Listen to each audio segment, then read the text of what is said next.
This client was a busy dermatology practice with multiple sites that we came into after they had some really loose controls on their expenses. Beyond the loose controls, they were very concerned about their expenses, felt that they were spiraling and were not consistent between the different sites. So our goal was to try to consolidate the vendors between the sites. I'm not sure why that wasn't done originally, but that was a very easy way for us to decrease their expenses.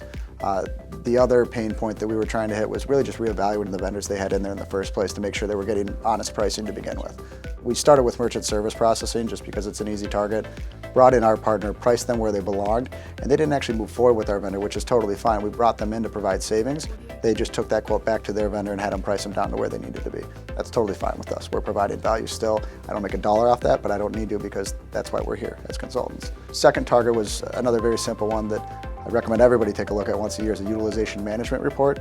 Go to your consumable vendor, give them a list of what you're doing, take that and shop it with 2 others, and make sure that you're driving down the cost on those because they'll also price match against each other. And we also did GPO analysis, which is another layer of savings that comes in underneath that.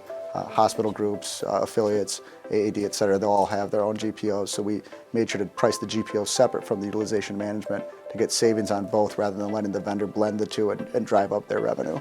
Last thing we did was run through their profit and loss statement. Being in this industry as long as we have been and seeing the number of expenses that we see and seeing the vendors and knowing them, we can really identify where there's an opportunity for savings. So whether that's your cloud PBX system, software costs, the 2 things we just touched on being the utilization management and the credit card processing. We know your vendors, we know your pricing, and we know when we should tap in to renegotiate those. It also just so happened they were buying a laser or looking to buy a laser at the time we were in there running this P&L, and we hopped in on that capital asset purchase negotiation. And again, there's not a lot that we do other than have a presence in the industry because those sales reps know us and they know that we've seen the pricing, so they don't tend to BS our clients much, and we were able to save a fair amount of money there.